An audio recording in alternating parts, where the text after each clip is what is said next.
제가 시장을 보는 이제 제일 기본적인 걸 말씀을 드리면 예. 일반적으로 이제 정책이 뭐 시장에 영향을 많이 미친다 안 미친다 이거에 대해서는 뭐 갑론을박이 있지만 저는 기본적으로 시장은 이제 용수철이라고 봐요. 네. 점점 힘이 강해지는 용수철인데 힘이 빠질 때도 있고 예를 들면 이제는 공급이 줄어들어서 상승 여력이 생기면 상승 압박이 생기면 용수철의 힘이 강해지는 거고 공급이 많아서 혹은 수요가 줄어들어서 상승 압박이 없어지면 하방 압박이 생기면 그럼 용수철의 힘이 낮아지는 건데 네. 예를 들면 지금은 공급이 점점 줄어들고 있기 때문에 용수철의 힘이 세지고 있는 시기란 말이에요. 근데 이 시기에서 누군가는 정책을 통해서 이 용수철을 늘릴 수도 있어요. 잡아당길 수도. 그러면 원래 상승해야 되는 속도보다 더 빠르게 상승할 수도 있습니다. 근데 그 정책의 효과가 다하면 다할수록 힘이 줄어들 거잖아요. 그럼 용수철은 원래대로 돌아와요. 원래 힘이 있으니까. 반대로 정책으로 부동산에 누르려고 정책을 했어요. 그래서 용수철을 이렇게 압축시켰어. 근데 이 정책도 결국에는 힘이 점점 빠진단 말이에요. 그러면 결국 용수철이 힘을 못 이기고 용수철이 원래 크기로 돌아옵니다. 저는 이게 이제 시장이 기본적으로 움직이는 원리라고 생각하거든요. 그래서 시장이 안 좋아서 용수철이 힘이 없을 때는 정책적으로 이제 용수철을 억지로 길게 늘리려고 하는 경우도 있고 혹은 이제 용수철을 압축시키려고 정책을 내세운 건데 이 정책이 부작용을 일으키면서 오히려 용수철을 땡겨버리는 경우도 있고 근데 결국에 중요한 건 용수철은 늘리든 압축시키든 결국에는 자기의 본래 크기로 돌아온다는 거죠. 그래서 사실 저는 이제 탄핵 이후에 이재명 대통령이 되겠구나라고 생각은 했는데 그럼에도 불구하고 크게 뭐 걱정을 하거나 그런 건 아닌 게 뭐 1, 2년 텀 이렇게 봤을 때는 1, 2년 단위로 이제 계획을 세우셨던 분들은 좀 계획을 수정하셔야 될 수도 있는데 네. 저 같은 경우는 이제 그것보다 훨씬 롱텀으로 투자를 하는 투자자이기 때문에 어차피 지금 시장은 용수철이 힘이 세지고 있는 거고 그럼 지금 뭔 짓을 하든 눌리든 뭐 늘리든 어쨌든 제가 이렇게 갈 거고 그럼 여기서 만약에 이재명 대통령이 어떤 정책을 냈는데 그게 부작용이 나서 오히려 늘리는 쪽으로 영향을 줬어. 그러면 과다하게 늘어난 거잖아요. 그럼 그때 그냥 저는 이거 과도하게 늘어난 것 같은데 팔아야겠다라고 전략을 세우는 거고 만약에 압축됐다 그러면 기다리면 결국에는 용수철이 제 크기대로 돌아올 테니까 라고 하고 기다리는 거라고 저는 보거든요. 그래서 일단 그게 기본적으로 제가 시장을 보는 스탠스다라고 생각을 하시고 앞에 이제 다음에 얘기들을 좀 따라가시면 좀 좋을 것 같아요. 용수철. 네. 다주택자신데 그럼에도 불구하고 이재명 대통령이 되었을 때에 대한 그런 어떤 막연한 두려움? 세제라든지 예. 뭐 그런 대출 규제라든지 굉장히 그 문재인 정부 때 그렇죠. 까다롭게 예. 들어왔던 예. 뭐 어제인가요? 찌라시 또 돌던데? 마포랑 성동구 추가로 조정 걸고 뭐 이런 거 15억 초가 뭐 대출 막고 뭐 이런 거 맞아요. 들더라고요. 지방 풀고 취득세 풀고 뭐 이런 거 돌긴 하던데 뭐 이제 일단은 다주택자한테 좋은 시장이 되진 않을 거예요. 확실한 건. 다주택자한테 좋은 시장이 되진 않을 거고 저한테도 좋은 시장이 되진 않을 텐데 네. 근데 중요한 게 이제 다주택자들을 쪼인다라고 했을 때 쪼일 수 있는 게 뭐가 있는 것 같아요. 지금 현재 다주택자를 쪼인다. 신규 다주택자는 취득세를 뭐 지금처럼 걸어놓으면 사실 다주택자 되기가 정말 힘든 거고 지금 현재 다주택자인 사람들을 쪼이면 뭘로 쪼일 것 같으세요? 보유세를 쪼겠죠. 근데 중요한 건요. 문재인 정권이 보유세를 점점 강화하고 있던 시기는 공급이 늘어나고 있던 시기였어요, 입주가. 그러면 자연스럽게 용수철이 힘이 빠진 시기잖아요. 그 시기에는 사실 자연스럽게 그 임대인들이, 그러니까 집주인들이 약자가 을이 될 수밖에 없어요. 왜? 공급이 많으니까 임차인들이 나 저기 가면 돼 라고 선택할 수 있는 것들이 생긴단 말이에요. 신규 입주도 계속 있었고. 근데 말씀드렸다시피 이제 앞으로 입주 물량이 별로 없잖아요. 공급이 줄어들기 때문에 문재인 정권 때는 보유세를 늘려도 이거를 우리가 함부로 임차인한테 전가할 수가 없는 상황이었습니다. 왜? 전가시키려고 그러면 나 니네 집 안 가 다른 집 가면 돼 라고 할 수 있는 선택권이 있었으니까. 그래서 그때도 똑같이 문재인 정권이 보유세를 올릴 때 이거 다 임차인한테 전가시킬 거다라고 쓰시는 분들이 되게 많았는데 저는 그거 보고 무슨 소리냐. 지금 공급이 이제 많은데 이걸 어떻게 임차인한테 전가시키냐. 이거는 임대인이 떠안아야 될 거다 당분간은 라고 생각했는데 지금은 이제 바뀌었죠. 그분들이 그때 얘기하셨던 그 얘기를 제가 그대로 지금 가져와서 이제는 공급이 부족해지기 때문에 보유세를 올리면 결국 그 몫은 다 임차인들에게 전가될 거다라고 저는 봅니다. 그리고 그렇게 해서 이제 다주택자가 안 늘어난다. 네. 다주택자 안 늘어나면요 전세 물량이 없어요. 전세 물량이 없는데 공급도 없어. 그러면 전세가 올라갈 거고 아니면 월세라도 올라갈 거고 이런 게 일종의 이제 다 전가되는 그런 부분들이잖아요. 그렇기 때문에 이게 사실 뭐 결국에는 그 다주택자의 보유세를 올린 그 기간을 버틸 수 있느냐 없느냐의 문제인 거지. 결국 제가 누를 수도 있고 늘릴 수도 있는데 이 누른 기간을 버틸 수 있느냐 없느냐의 문제인 거지. 이 누른 기간을 버티면 결국 용수철 크기대로 돌아온다고 그랬죠.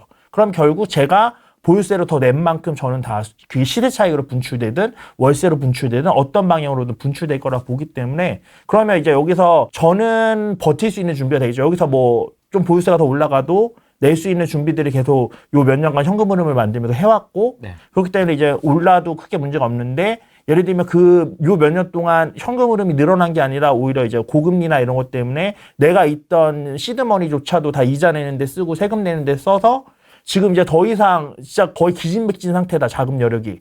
그러신 다주택자분들한테는 진짜 위험할 수도 있겠죠. 그런 분들한테 위험할 수도 있는데 그렇지 않은 분들한테는 사실 그냥 버티면 결국에는 갈 길 간다 라고 저는 생각을 해서 저는 후자 쪽이기 때문에 저는 크게 신경 안 쓰는 편입니다. 아까 찌라시 저희가 잠깐 얘기했습니다만 예. 이제 뻔히 보이지 않습니까? 금리 인하 뭐 방향 예, 틀었고 공급 부족한 거 뻔히 알고 전세 뭐 날린 거 예. 뻔히 보이고 내년에는 또 날릴 것 같은데 이제 정부가 뭘 할 거 아닙니까? 뭐가 됐든 뭐 열중시하고 있지는 않을 것 같고 예, 부동산 그렇죠. 시장에 예. 맡기겠습니다 이러진 않을 것 같고 뭐 말하는 건 그렇게 맡기겠다라고 얘기는 하고 있는데 이재명 대통령이 지금 계속 나와서 얘기하는 거는 약간 시장에 맡기겠다는 식으로 얘기를 하잖아요. 부자들이 집 사는 거 어떻게 막냐. 네.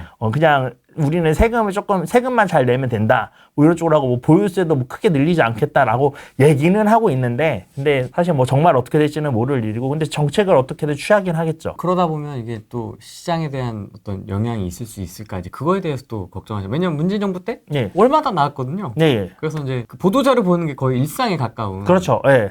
뭐 그때가 톡방- 사실 강사들 입장에서는 제일 재밌었죠. 뭔가 건덕지가 계속 많으니까 요래저래 분석도 해보고 이거 하면 어떤 향이 오지 하고 공부하기에도 되게 좋았고 맞습니다. 왜냐면 어떤 정책이 나오면 그 다음에 어떤 효과가 나오는지가 계속 공부가 되잖아요. 공부하기도 좋고 힘드신 분들한테 이런 얘기하면 욕먹겠지만 어쨌든 되게 버라이어티하고 심심하지 않은 시기였는데 사실 저는 최근에는 야 너무 뭐 얘기할 게 없다 시장에 대해서 변화하는 게 있어야지 얘기를 하지 이런 생각했는데 그런 시장이 올 수 있겠죠. 근데 중요한 건 그렇게 많이 냈는데도 문재인 정권도 몰랐잖아요. 그러니까 제가 말씀드렸다시피 이게 어느 순간이 되면 크게 의미가 없어지는 순간이 와요. 이거 오르기 시작하면 오히려 정책으로 계속 내도 누르기까지 이제는 시간이 걸리는 거고 죽은 다음에는 정책적으로 살리려고 해도 또 살리기까지 시간이 필요한 거기 때문에 일단 방향성이 한번 잡히면 아무리 뭐 이재명 대통령이 규제를 때려도 저는 당분간은 갈 게 갈 거라고 생각을 합니다. 그 당분간이 저는 최소 뭐 4년, 5년은 갈 게 갈 거라고 보거든요. 4년 5년. 예, 근데 그 시작이 아직 안 했어요. 역대적으로 봐도 다 4, 5년 정도는 상승했어요, 계속.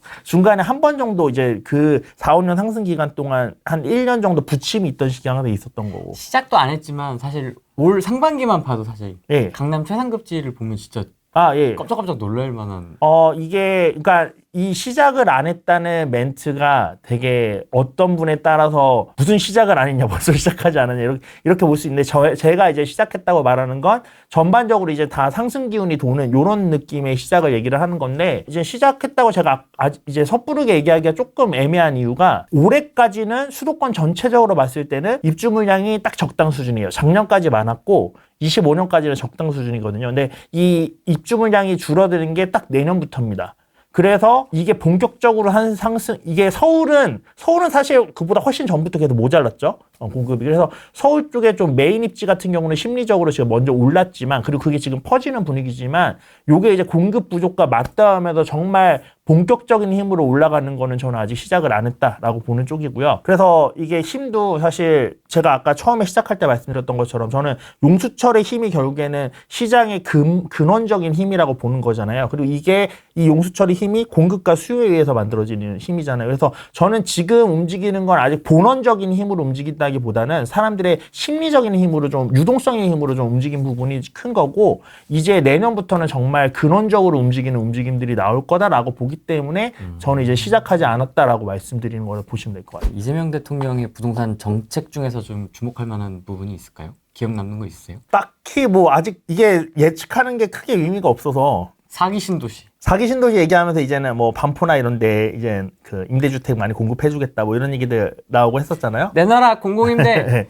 근데 일단은 저는 그 정책을 보고 제일 먼저 생각을 했던 게 이명박 정권 때를 생각을 했어요. 이명박 정권 때도 보금자리 주택을 서울의 노른자리 땅에 반값 주택으로 주겠다라고 해서 그걸 기다리던 사람들이 매매를 안 하고, 그러니까 매매가 반등이 안 되니까 매매 심리는 계속 죽고, 그 기다리는 사람들 다 전세로 머물면서 전세가 폭등을 일으켰던 거고, 그럼 그때도 어떻게 보면 이제 정책이 용수철을 눌렀기 때문에 매매가는 못 오르면서 전세가만 올랐던 거잖아요. 근데 그게 어느 순간 이제 정책이 힘이 빠지면서 전세가가 매매가를 밀어 올리는 형식으로 시장이 분출이 된 거란 말이에요, 매매가로. 근데 이재명 정권이 정말 지금 많이 이렇게 이명박 정권 때 했던 것처럼 메인 입지에 좋은 주택을 공급해 줄게, 기다려 라고 얘기를 한다면, 그러면 저는 두 번째 보금자리 주택 때처럼 이제 전세가 폭등이 일어나지 않을까라는 생각을 하고, 그리고 두 번째로는 사실 임대주택을 많이 공급하고자 하는 건요, 어느 대통령이나 하고 싶어 했어요. 사실 뭐 저희가 계속 말은 전문가들이 항상 하는 얘기가 공급을 잡아야지, 맨날 정책으로 해봤자 못 잡는다, 이 바보 같은 정책자들아, 이렇게 얘기를 하는데, 사실 그들도 공급이 많아야지 잡힌다는 건 알고 있어요. 실제로 노무현 대통령도 공급으로 결국 잡았어야 했는데, 공급을 안 하고 결국에는 이제 뭐 대출 규제하는 식으로 잡아서 결국에 공급을 잡아야 잡힌다는 걸 몰랐던 대통령이다라고 평가하는 그런 시선도 있는데, 사실 노무현 대통령 같은 경우도 공급이 중요하다는 걸 엄청 알았기 때문에 처음에 노무현 대통령이 세웠던 그 임기 초기에 세웠던 그 부동산 플랜에 보면 공공임대주택을 진짜 무지막지하게 공급하기로 계획을 했었어요. 그리고 실제로 제가 알기로 역대 대통령 중에 가장 많은 임대주택을 공급한 대통령이에요. 근데 이게 왜 계약만큼 못 됐냐면요, 결국에는 정부가 돈이 없거든요. 그만큼의 계획을 세우면 뭐예요? 그만큼 돈이 있어야지. 심지어 저희가 LH가 한때 천문학적인 부채에 시달렸잖아요. 그 이유가 노무현 대통령 때 부채 신경 쓰지 말고 임대주택 공급 최대한 하는데 집중하세요라고 해서 LH가 부채랑 부채를 다 끌어다 공공임대주택을 제공을 한 거예요. 그때 쌓였던 부채가 계속 누적이 돼서 그 천문학적인 부채가 나왔던 거거든요. 결국에는 부작용이 나올 수밖에 없고, 이게 현실적으로 불가능하다는 거죠. 정부가 돈을 찍어내는, 한국은행과 사실 정권은 별개잖아요. 그렇기 때문에 정부에서 돈을 뭐 많이 찍으라고 해도 여기서 아니야, 우리 찍으면 경제 망가져, 못 찍어내는 거 못 찍는 거고, 그럼 정부가 돈을 찍는 주체도 아니고, 돈이 없으면 정부도 할 수 있는 게 없기 때문에 현실적으로 많이 공급할 수도 없고, 많이 공급하지 않는 대신에 양질의 주택을 뭐 좀 저렴한 가격으로 여러 사람한테 뿌리겠다라고 한다면, 그거 기다리는 사람들 때문에 또 전세가가 오르면서 나중에 이제 그게 매매로 전이 되면서 매매가 상승이 또 일어날 거고, 이런 식으로 갈 것 같다라는 생각을 했어요. 그 정책을 보고서. 현실적으로는 쉽지 않다. 예. LH 하나만 죽이면 되겠다. 호텔 경제야. LH 죽으면 큰일 나죠. 큰일 나죠. LH를 조져. 야, 계속 지어. 빚내. 이렇게. 찌라시까지는 그렇게 신경을 안 쓰는 편이거든요. 그러니까 진짜 정책이 나와야지 그걸 좀 보는 편이고, 왜냐면 요즘 정보가 너무 많잖아요. 그걸 일일이 다 신경 쓰면 나중에는 이게 가짜 정보였는데 그때 이런 정책이 있지 않았나라고 그렇죠. 진짜처럼 헷갈리기도 하고, 그래서 그쵸.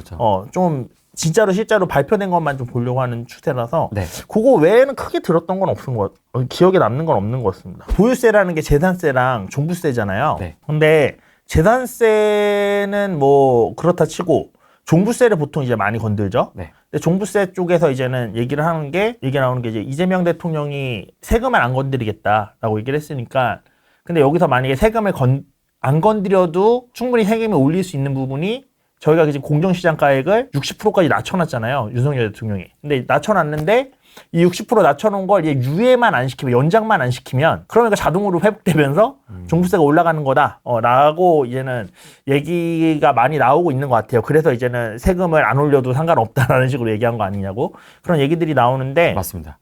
제가 이제는 개인적으로 다주택자로서 체감했을 때 네. 가장 종부세가 많이 줄었던 게 작년인가 재작년인가 그랬었어요. 근데 그 종부세 체감 금액이 제일 많이 줄었던 이유가 뭐냐면, 사실 공정시장가액 비율은 윤석열 대통령이 되자마자 거의 바로 줄였잖아요. 그래서 근데 그때도 물론 이제 많이 줄어서 됐더니 좀 숨통 좀 튀기네 이런 생각했는데, 사실 그것보다 왜 이렇게 적게 나왔어? 라는 생각을 했던 거는 그 다음이었는데, 그런 이유가 뭐냐면, 저희가 종부세 공제액이 원래 1가구 1주택 12억이었고 1인당 6억이었잖아요. 근데 이게 1인당 6억이었고 지금 1가구 1주택 12억으로 올라갔고 1가구당 9억 9억이잖아요. 그러니까 저는 와이프랑 공동명의 하고 있는 것도 있고 와이프 명의로 돼 있는 것도 하다 보니까 이게 6억이었다가 9억으로 되면서 각각 3억에 대해서 종부세를 안 내도 되는 그 부분이 저는 되게 컸거든요. 룸이 근데- 더 생기는 예. 각각의 룸이. 예, 근데 그거를 저는 지금 바꿀 수 있는 상황은 아니라고 보고, 그럼 결국 공정가율만 뭐 원상복귀 시킬 수 있는데, 물론 타격은 있겠죠. 타격은 있겠지만, 우리가 뭐, 걱정하는 것처럼 엄청나게 심각한 타격으로 그 시장가율 회복이 올 것이냐라고 해서 그렇지는 않을 거라고 봐요. 그리고 지금 대부분의 다주택자분들은 사실 막 반포나 서초 이렇게 가지고 계신 게 아니라, 사실 그렇게 애매한 것들 가지고 계시단 말이에요. 근데 아시다시피 애매한 것들은 안 올랐잖아요.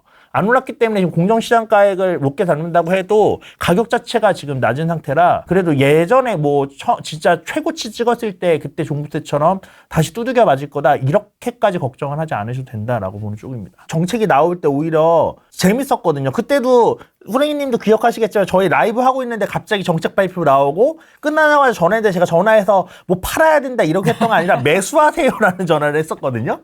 어디 지금 이제 올라갈 것 같으니까. 그러니까 그런 식으로 계속 움직일 수 있는 그런 흐름이 확실하게 보였거든요. 이게 이제 뭘로 예시를 들어드리면 좋냐면, 이 부동산의 흐름이 강줄기의 흐름이라고 보면요, 정책은 그 강줄기에 이제는 바윗돌을 하나씩 놔주는 거예요. 그러면 강줄기가 여러 가지의 줄기로 뻗어나가면 사실 우리가 여기서 어디로 뻗어나갈지 예측하기가 아무 정책도 없을 때는 오히려 힘들어요. 그러니까 가지수가 너무 많다는 거죠. 근데 정책이라는 것 자체가 여기로 물길이 너무 많이 흐르는 것 같으니까 여기 막아버릴 거야. 예를 들면 토호제 같은 경우도 그 강남 3구로 물길이 많이 흘러가는 것 같으니까 여기 다시 막자라고 해서 이렇게 돌을 쫙 내려오는 거잖아요. 그러면 당연하게도 거기로 가던 물길들이 옆으로 흘러갈 거라는 게 뻔히 보인단 말이에요. 그러니까 사실 정책이 많이 나올수록 어떻게 보면 이제 매도 타이밍을 잘 잡는가의 문제일 뿐이지 투자의 방향성은 점점 명확해져요. 그거를 이제는 누군가는 몰이 사냥해서 결국에 다 죽이려고 한 건대로 모는 거다라고 했는데, 그래서 이제는 매도 타이밍이 중요한 거예요. 몰이 사냥해서 죽이기 전에 판산하면 버는 거고, 사냥을 할 때까지 나는 조금이라도 더 먹을 거야 라고 잡고 있던 사람들은 결국 몰이 사냥에 당하는 건데, 네. 근데 결국 그 몰이 사냥을 하려고 해도 10개의 물줄기가 있다 그러면 한 8개 정도는 막고 2개 이제 물줄기에서 몰이 사냥을 할 거잖아요. 근데 저희는 그러니까 계속 부동산에 관심을 가지고 있으면 첫 번째 물줄기 막히는 것부터 볼 거라고요. 그러면 한 5번째 물줄기까지만 막히는 걸 봐도 그러면 10개 중에 골랐어야 되는데, 이제는 5개 물줄기 중에 하나만 가면, 그리고 10개의 물줄기로 흐르던 물줄기들이 5개의 물줄기로 흐르면 당연히 여기도 더 오를 수밖에 없겠죠. 뭘 하든 사실. 그렇죠. 그러면은 사실 투자하는 것도 좀 더 명확해지고 쉬워지는 부분들이 사실은 있거든요. 그래서 이게 과거에 저는 다주택자라서 정책 때문에 힘들었다라고 했을 때, 모르겠어요. 다른 분들이 힘들으셨을 수도 있어요. 근데 나는 안 힘들었다. 아니, 그런 이제 거만한 얘기는 아니고, 그냥 저는 사실 그래서 이게 힘들다기보다는, 왜냐면 그리고 그때는 그래도 매도가 됐잖아요. 근데 다주택자들이 정말 힘들었던 건 사실 오히려 정책이 이제 제대로 안 나왔던 22년도, 23년도 이때가 솔직히 제일 힘들었죠. 다주택자들 입장에서는. 그렇죠. 근데 그때는 오히려 정책이 제대로 안 나왔잖아요. 시장이 워낙 안 좋으니까. 그러면 결국 우리를 힘들게 만드는 건 정책이 아니라 시장이 죽었기 때문에 힘든 거죠. 근데 지금은 시장에 에너지가 쌓이고 있는 거고, 용수철에 힘이 없어졌으니까 다주택자들이 힘든 거지, 지금은 그렇지 않기 때문에 저는 괜찮을 거라 보고, 근데 그럼에도 이제는 걱정이 많으시다면 결국에는 제가 말씀드릴 수 있는 건요, 현금 흐름을 만드셔야 돼요. 이게 부동산 투자하시는 분들이 상대적으로 현금 흐름에 대해서 되게 간과하시는 분들이 많고, 그리고 현금 흐름을 만들려고 해도 월세를 통해서 만들려고 하세요. 왜냐면 내가 하던 게 부동산 투자니까. 근데 월세로 부동산 투자로 월세를 해서 현금 흐름을 만들려고 하면 자본 시드가 정말 많이 들어갑니다. 근데 지금 현재 다주택자이신 분들은 이미 시드 다 묶여 있을 거고, 지금 그 안 좋은 시기에 모으려고 해도 다 세금이든 대출금리 이자든 뺏겨가지고 모아둔 것도 별로 없을 거고, 이 상황에서 그러면은 뭐 더 안 좋아지면 버틸 여력이 없고 진짜 기진맥진하니까 지금 정책에 대해서 막 걱정되고 이러시는 건데, 사실은 그 외적으로 현금 흐름을 만들 수 있는 그런 능력치만 해놓으시면, 그렇죠. 제가 말씀드렸다시피 그냥 보유세가 올라도 뭐 갑자기 몇백만 원 내던 사람이 내년부터 1억 내세요 이러는 것도 아니고, 몇백만 원 내던 사람이 뭐 1,000만 원 좀 넘게 내거나 요 정도 수준일 거잖아요. 그러면은 사실 그 정도를 대비할 수 있는 그런 저는 여력은 계속 갖춰놔야 된다고 생각을 하거든요. 그래서 그 부분에 좀 더 걱정한다고 사실 바뀌는 게 아무것도 없잖아요.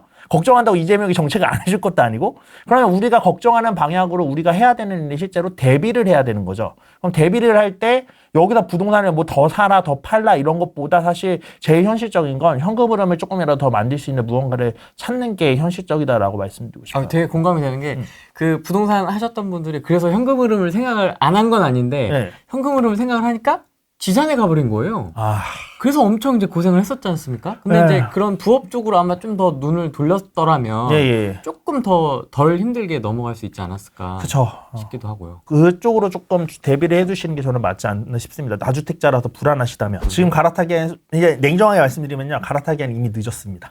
지금은 하나를 팔고 갈아타기를 해야 되는 시기가 아니라 만약에 내가 갈아타기를 한다면 두 개가 있어서 두 개를 팔고 그걸 합친 걸로 갈아타기를 해야 되나를 고민을 해야 되는 시점이라고 생각하고요. 그냥 일반 실거주자분들이 1주택 하고 있었는데 나 여기서 그동안 모은 돈이 있으니까 더해서 갈아타기 할래? 요 시기는 저는 이미 좀 늦었다고 봅니다. 그리고 이게 시장에 따라서 사실 갈아타기 시점이 오기도 하고 안 오기도 하고 그러는데 이번에는 특히나 좋은 입지들이 너무 먼저 빨리 많이 올랐잖아요.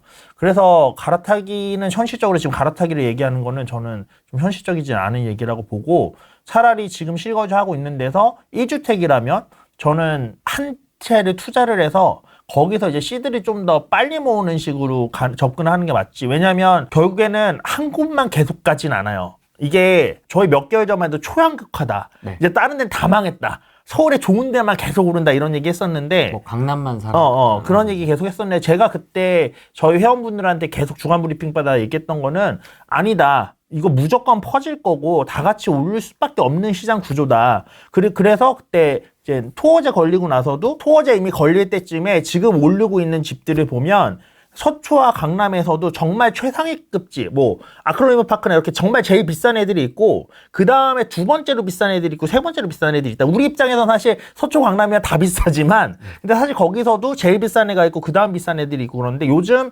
올라가는 분위기를 보면 제일 비싼 애들은 조금 멈춰섰고 그 다음에 두 번째, 세 번째 비싼 애들이 올라가고 있는 추세다. 이게 위에서부터 이미 조금씩 밑으로 퍼져나가는 게 보이는 거다. 우리는 서초, 강남으로 묶어서 보기 때문에 이거를 서초, 강남만 다 비싼 데만 오른다라고 얘기하는 거지 서초, 강남에서도 지금 밑으로 내려오고 있는 흐름이 보이고 있다라는 얘기를 제가 몇 달 전에도 얘기를 했거든요.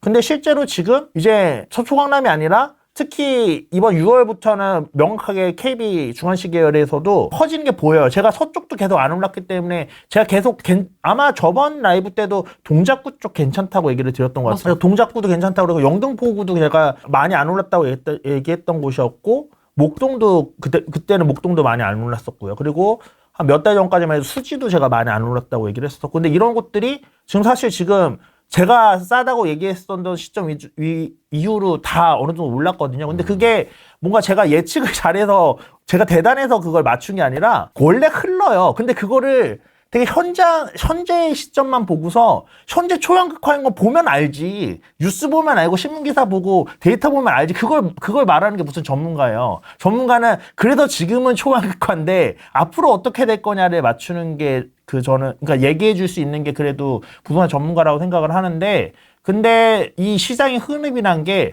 결국에는 돈은 한계가 있기 때문에 비싼 게 더 비싸지면 결국 못 사는 사람들이 생겨요, 그거를. 그럼 그 못 사는 사람들이 1등 놓쳤다고 부동산 안 살 거예요? 아니잖아요. 2등 거 살 거라고요.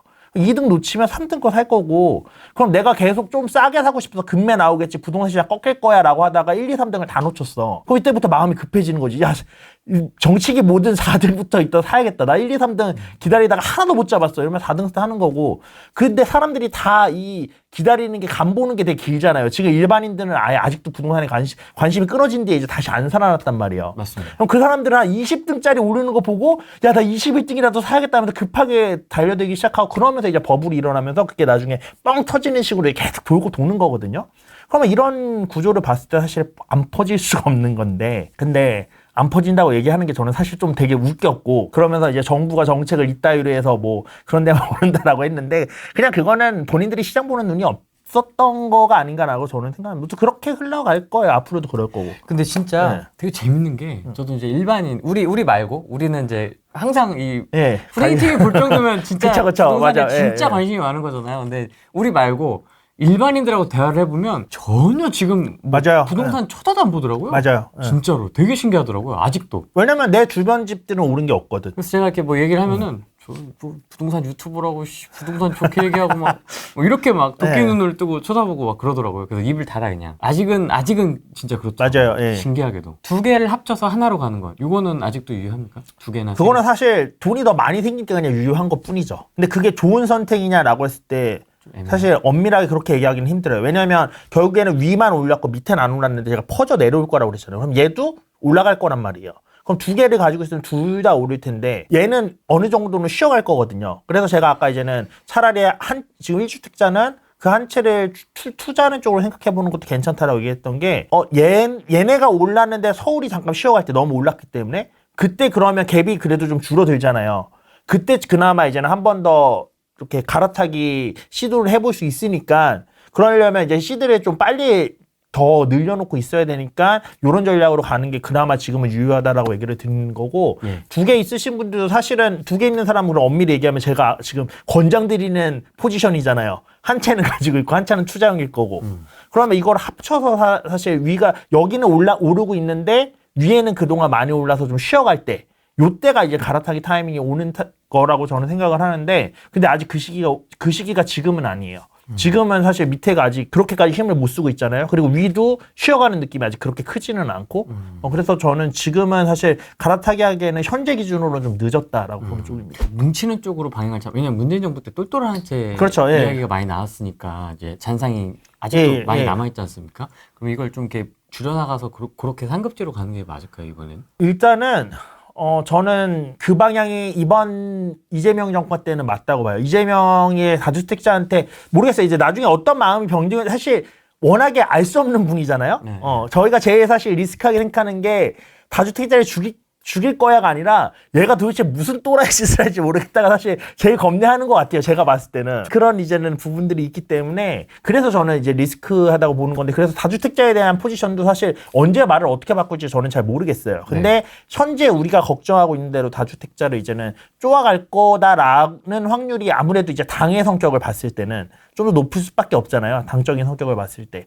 그러면 그걸 봤을 때 좀 이제 줄여가는 게 아무래도 하나로 모아가는 게 맞기는 맞다라는 생각을 하고 있고요. 그리고 이거는 정말 긴 관점인데 제가 아까 단기적으로 2년, 3년을 말씀드렸고 좀 길게는 5, 6년 뭐 이렇게를 말씀드렸고 정말 장기로는 이제 뭐 10년, 20년을 보고 하는 게 이제 장기로 보고 하는 건데 정말 장기적으로 했을 때는 어쨌든 우리나라의 인구가 줄어들고 있다는 거는 엄밀한 사실이란 말이에요. 근데 그게 앞으로 한 30년 뒤에 일이긴 합니다. 왜냐면 지금 우리 한 7살, 8살 애들부터 인구가 이제 줄어든 거기 때문에 걔네가 성인이 돼서 주택시장에 참여할 수 있을 나이 정도까지 되려면 아직 시간은 좀 남아있어요. 한 20년, 30년은 남아있는데 근데 실제로 그렇게 해서 인구가 줄어들고 있다라고 한다면 결국에는 중심으로 쏠릴 수밖에 없어요. 여러 개 있는 것보다 좋은데 하나 있는 걸로 사람들이 쏠릴 수밖에 없고 그럼 결국에 그게 가치가 있게 되는 거기 때문에 사실 긴 포지션으로 봤을 때는 줄여가는 게 맞다고는 봅니다. 그렇다고 해도 이제 말씀드렸다시피 이게 단기, 중기, 장기가 다른 거기 때문에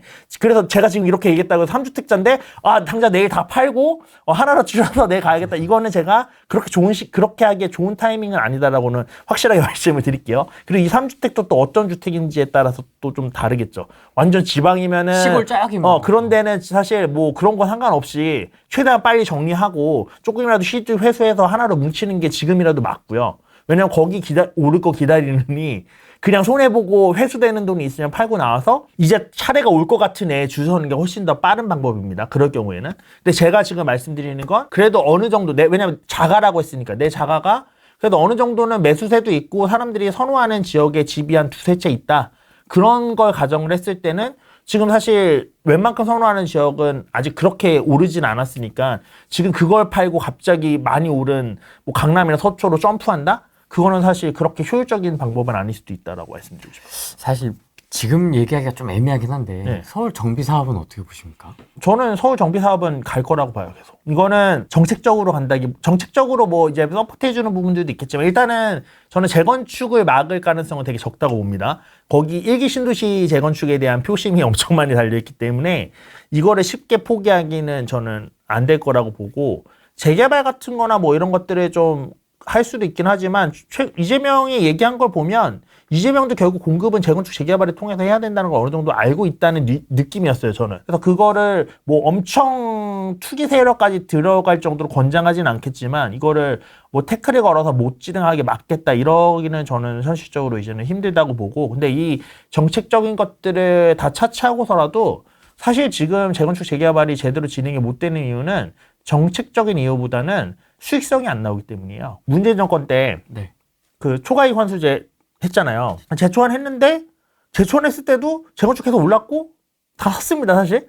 그러고 이제 재초안 낼 때 되니까 이거 위헌이다라고 이제 소송 걸고 싸우고 있잖아요. 그러니까 오를 때는 그냥 정책이 나오든 말든 그 재초안은 나중에 일이니까 그때 가서 생각하고 일단 지금은 베팅하고 이렇게 들어간단 말이에요. 그렇기 때문에 지금 시장의 가격이 오르기 시작하면 재건축 재개발의 수익성도 자연스럽게 당연히 생기는 거고, 왜냐면 결국에 비싸게 못 파는 상황인데 원자재 가격만 올랐잖아요. 지금 뭐 콘크리트도 올랐고 철근도 올랐고 인건비도 올랐고 원자재 가격은 올랐는데 그걸 비싸게 팔 수 있는 환경이 못 되니까 수익성이 없는 거지, 집값이 올라가면 비싸게 팔 수 있는 환경이 되고 그러면은 결국에는 그 수익성이 생기니까 그럼 그로 인해서 상승이 되는 거지. 그 과정이 이제 상승하니까 정권에서는 계속 뭔가 규제책을 넣겠지만 경험했다시피 당분간은 그거 갖다 끊기지가 않는다.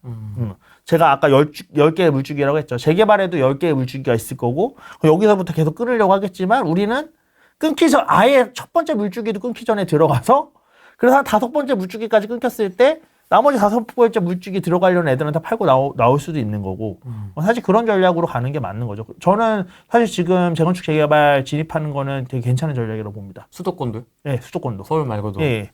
다만 이제 너무 프리미엄이 많이 낀 데는 피해야겠죠. 근데 단계상 지금 재건축도 서초나 이런 데 위주의 재건축들이 많이 올랐고 사실 여의도? 뭐 부천이나 그러니까 여의도까지 아니라 부천이나 이런 데 얘기하기 그렇지만 부천도 나름 일기 신도시 있는 데인데 재건축 지역 때 그렇게 많이 안 올랐고요. 뭐 거기는 회복했다고 보기도 조금 어려운 수준이고, 그리고 분당 같은 경우는 이제 최근에 많이 그래도 회복했긴 했지만 그에 비해 평촌도 재건축 지역들이 별로 즉 일기 신도시 오히려 선도 지역 나오고 발표된 다음에 잠깐 시끄럽고 그 다음에 완전 조용했어요. 물론 이제 조금씩 잠수함처럼 밑바닥에서 오르고 있기는 수면 밑에서 오르고 있기는 하지만 아직 그렇게 막 관심을 크게 받지는 않았거든요.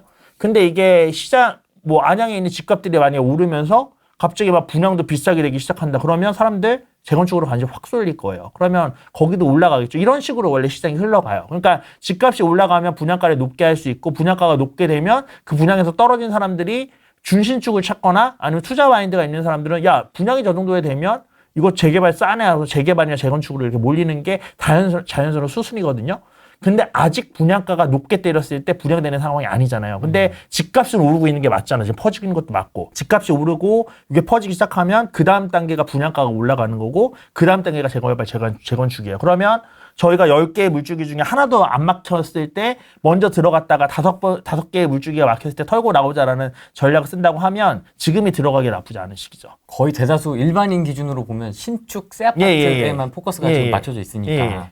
그러네요. 그래서 실제로 제가 투자했던 것 중에 되게 수익률이 좋았던 것 중 하나가 안양 재개발이거든요. 그 안양 재개발을 제가 16년 10월인가에 샀어요. 16년 10월에 이제 샀었고. 9년 전입니까? 네. 와. 그때쯤에 샀었는데 그때는 진짜 제가 14년도에 투자를 시작했으니까 나 16년 아니었어. 15년이었어. 15년 10월이었어. 죄송해요. 10년 된 거네? 15년 10월이었는데 그때 투자한 지 1년밖에 안 됐으니까 진짜 мот도 모르는 꼬꼬마였단 말이에요. 불인이었단 말이에요. 근데 왜 거길 가셨어요?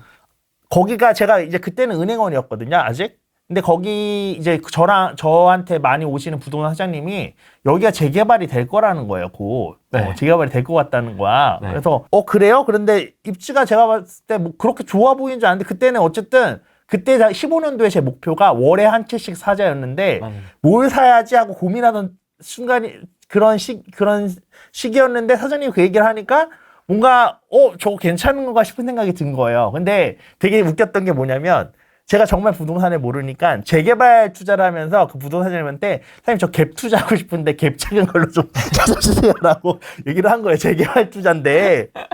근데 또 되게 웃기게 사장님이 진짜 3천짜리 갭을 찾아서 주셨어, 재개발을. 피포함? 네, 피포함. 와. 3천짜리 갭, 그러니까 매매가랑 전세가랑 3천밖에 차이 안 나는 거고, 요게 6개월이면 갱신을 하는데 1,000만 원을 올려받을 수 있어서 그럼 투자금 2천으로 잡을 수 있는 물건이었어요, 6개월 뒤면. 그래서 그 정도면은, 괜찮은 것 같아서 할게요 하고 했어요. 근데 제가 이제 그 계약금 넣고 잔금 치렀던 날이 어떤 날이었냐면 추진위원회 설립됐던 날이었어. 추진위원회 설립 경축 플랜카드 붙었던 날 제가 잔금을 치렀거든요. 완전 초창기였던 거예요, 재개발. 근데 이미 지르고 나니까 너무 걱정이 되는 거야. 재개발 뭐 검색해보면 이제 뭐 재개발 10년 걸린다 막 이런 얘기들도 있고 그러잖아요. 그래서 제가 너무 걱정돼서 야, 이미 어쨌든 계약금은 들어가고 잔금까지 치셨으니까 이건 어쩔 수 없는 거고 좀 이제라도 공부를 해보자 해서 책을 찾아봤어요. 교보문고에 책을 검색해봤는데 진짜 재개발 책이 딱 2권 떴었어요. 재개발로 검색하니까 2개 떴었는데 그중에 한 권은 그때 2015년 당시에 2008년도에 발행된 책이었고 그리고 너무 오래돼서 패스. 그리고 2015년도에 발행하는 책이 있었는데 그래서 그걸 샀는데 봤더니 법령집 짜집기 한 거였어요. 내용이 아무것도 없는.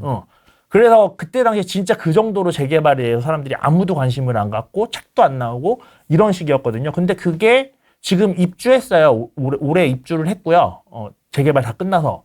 제가 지금 그때 이제 갭을 2천 주고 샀다고 3천 주고 샀다 얘기를 했는데 그게 실제로 피로 보면 마피 한 3, 4천 주고 산 겁니다.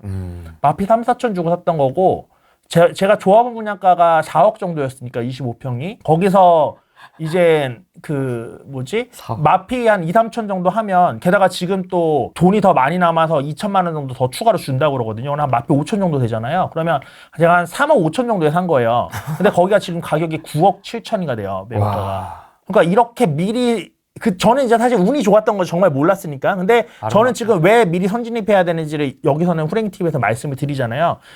제가 이런 경험을 했었고, 이런 식으로 시장이 흘러가는 걸 봤기 때문에 제가 말씀드리는 거예요. 그래서 제가 이제는 이런 시장의 흐름에 대해서 조금 그래도 눈을 뜨게 된 게 그 다음에나 2016년 여름 좀 지나서거든요. 근데 그때쯤에 그래서 제가 무슨 얘기를 했었냐면, 그때 서울 재건축이 그때 이제는 한참 이제 좀 입질이 들어오고 있었어요. 그래서 서울 재건축이 지금 뜨기 시작하니까 돈이 좀 있으신 분들은 그때는 서울도 1, 2억이면 갭 투자가 가능했으니까 전세 끼고 투자 가능했으니까 그래서 시드가 1, 2억 있으면 그냥 서울에 좋은 집을 사고 만약에 시드가 2, 3천 뭐 이 정도밖에 없다 그러면 인천에 수없이 나와 있는 경매 물건 중에 재개발 지역으로 지정돼 있는 물건을 사라. 낙찰 받아라. 왜냐하면 그때 재개발 지역으로 지정돼 있는 인천 빌라 가격이나 재개발 지역이랑 아무 상관없는 인천 빌라 가격이랑 똑같았어요. 똑같은 연식이나 뭐 이런 걸 감안했을 때 가격이 똑같았어요. 그러면 재개발 구역 지정하는 게 얼마나 힘든지 저희는 이제 알잖아요. 근데 그게 지정됐는데도 프리미엄이 아무것도 없다는 소리는 저평가됐다는 소리거든요. 그리고 서울이 재건축이 뜨거우면 서울의 재개발이 뜨거워질 거고 서울의 재개발이 뜨거우면 이제 서울 인근에 있는 경기도의 재건축 재개발이 뜨거워질 거고 그게 뜨거워지면 인천 쪽까지도 당연히 다 퍼질 거였단 말이에요. 그래서 16년도에 얘기를 했었는데 이제 뭐 한 20년도에만 투자하셨던 분들이시라도 아시겠지만 인천 재개발이 얼마나 뜨거웠는지 아시죠? 장난 아니었죠. 장난 아니었죠. 2020년도에. 그러니까 그렇게 흘러간다고요. 근데 지금 후랭이님도 재건축 재개발 괜찮은가요? 지금 어떻게 보세요? 라고 물어보실 정도로 사람들의 인식이 안 좋잖아요. 왜냐면 지금 아무도 재개발 얘기를 안 하거든요. 근데 그 흐름은 온다고요. 그러면 지금이 선점해야 되는 시기인 거죠, 사실은. 진짜 수익률이 진짜 이건 어마무시했죠. 어마무시합니다. 뭐 주식도 아니고. 와. 그리고 더 신기한 거는 아직도 갖고 있다는 거. 거기 2개 했어요. 똑같은 거를? 네. 아니 근데 이때 3천 주고 산 건데 또 했어요, 하나를? 하나를 제가 3천 주고 몇 개월 있다가 이거 한번 후레이TV에서 얘기했던 것 같은데 몇 개월 있다가 물건이 사장님이 하나가 더 나왔다고 연락을 줬어요. 근데 그때 이미 한 4천 정도 올랐을 때였거든요. 사장님 갭 작아요? 4천 정도 올랐을 때였는데 물건이 하나 더 나왔다고 얘기를 해줬단 말이에요. 네. 그래서 제가 이제는 더 하고 싶은데 저도 이제는 어쨌든 그때 당시에 투자 원칙이 어느 정도 시드는 남겨놓자였어가지고 그것까지 써서 하기는 좀 그런 거야. 그래서 주변에 제가 은행 일 하다 말고 한 20명한테 연락을 돌렸어요. 이거 내가 한 거고 지금 4천 정도 올랐는데 4천 오르기 전 가격으로 나왔다. 와. 그러니까 이거 지금 사서 바로 뭐 한두 달 뒤에만 팔아도 4, 5천 원 남는 거니까 할래라고 제가 그때 당시에 이제 투자 커뮤니티에서 알던 사람이랑 원래 친했던 친구들한테 다 돌렸는데 아무도 안 하겠다는 거야. 왜 나한테는 연락이 안 왔지? 그때 몰랐잖아요. 그때 몰랐잖아요.